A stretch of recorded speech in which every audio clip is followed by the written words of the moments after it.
देश की राजधानी दिल्ली यमुना के कहर से अभी हाहाकार मचा रही है।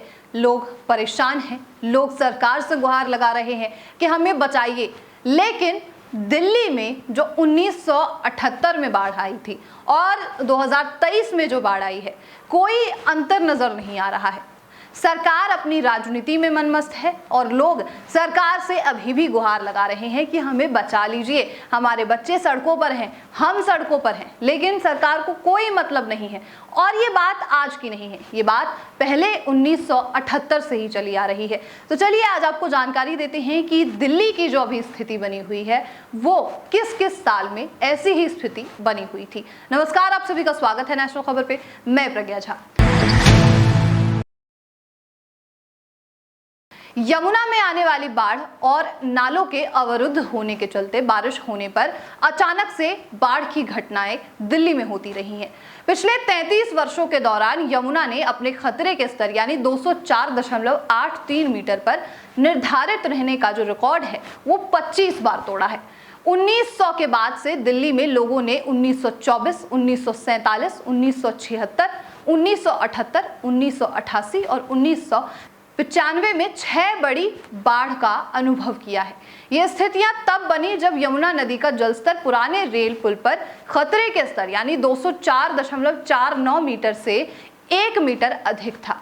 6 सितंबर 1978 को जलस्तर खतरे के स्तर से 2.66 मीटर ऊपर हुआ था। 206.92 मीटर का दूसरी बार सबसे ज्यादा जलस्तर 27 सितंबर 1988 को था।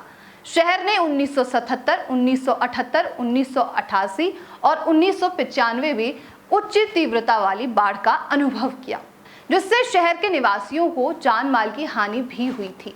दिल्ली की 4 भीषण बाढ़ों के बारे में आज हम आपको जानकारी देते हैं। दिल्ली में अभी जो स्थिति बनी हुई है, कुछ ऐसी ही स्थिति उस वक्त में भी थी जब दिल्ली का ड्रेनेज सिस्टम ठीक नहीं था। और आज की ही बात कर लेते हैं तो आज भी दिल्ली का ड्रेनेज सिस्टम बिल्कुल ठीक नहीं है। सबसे पहली जो बाढ़, सबसे भयानक बाढ़ थी वो 1977 की थी। साहिब नदी से निकलने वाले पानी के कारण नजफगढ़ इलाके में नाले में भारी बाढ़ आई थी। ढांसा और करकरोला के बीच में 6 स्थानों पर नाला टूट गया था, जिससे नजफगढ़ ब्लॉक के कई गांव जलमग्न हो गए थे। मकान ढहने से 6 लोगों की जान चली गई थी। एक नाव दुर्घटना में 14 लोगों की मौत हो गई।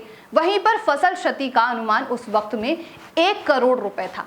1978 की बाढ़ के बारे में बात करते हैं। सितंबर महीने में यमुना नदी में विनाशकारी बाढ़ आई हुई थी। ग्रामीण तटबंधों में बड़े पैमाने पर दरार आई हुई थी।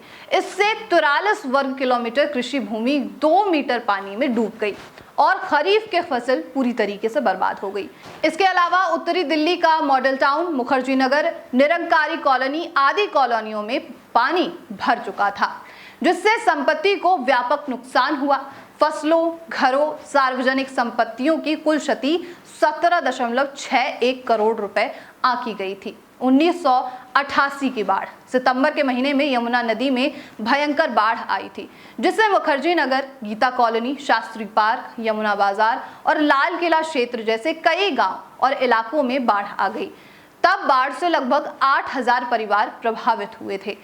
1995 की बाढ़, सितंबर में ऊपरी कैचमेंट एरिया में भारी बहाव और ताजेवाला वाटर वर्क से पानी छोड़े जाने के कारण यमुना में भीषण बाढ़ आ गई। अलग अलग राज्यों की एजेंसियों के बीच में समन्वय की कमी के कारण ओखला बैराज से धीमी गति से पानी छोड़ने से समस्या और ज्यादा बढ़ गई। इससे नदी तट पर बसे गांव और अनियोजित बस्तियों को बुरी तरीके से प्रभावित किया गया, जिससे लगभग 15,000 परिवार बेघर हो गए।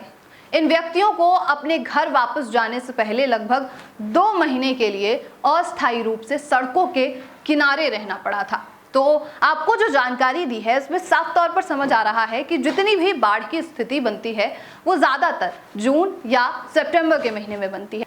इस पूरी रिपोर्ट में हमने देखा कि ज्यादातर बाढ़ की स्थिति दिल्ली में जून या फिर सितंबर के महीने में बनती है, लेकिन इस बार जुलाई चल रही है और जुलाई में इस तरीके की स्थिति देख पाना थोड़ा सा मुश्किल हो जाता है। लेकिन अभी भी सरकार कुछ नहीं कर रही है। सरकार अपनी राजनीति में लगी हुई है, लोगों के लिए सिर्फ राहत का कार्य चल रहा है कि जहां पानी भर रहा है लोगों को वहां से उठाकर किसी सुरक्षित जगह ले जाया जाए। लेकिन क्या दिल्ली में कहीं कोई सुरक्षित जगह बची है? दिल्ली की आबादी इतनी हो चुकी है कि कहीं पर भी 10 लोग अगर जमा हो जाए तो वो बहुत बड़ी भीड़ के तौर पर देखा जाता है। दिल्ली की स्थिति अभी ये है कि साफ पानी नहीं है, साफ सांस नहीं है और अब तो रहने के लिए लोगों के पास घर भी नहीं है। 1978 से लेके 2023 तक की तस्वीरों में कोई बदलाव नहीं है, सरकारें बदली हैं, दिल्ली की स्थिति नहीं। अब आपका इस पर क्या कहना है ये जरूर बताइएगा। ऐसी ही और रिपोर्ट्स के लिए नेशनल खबर के साथ बने रहिए।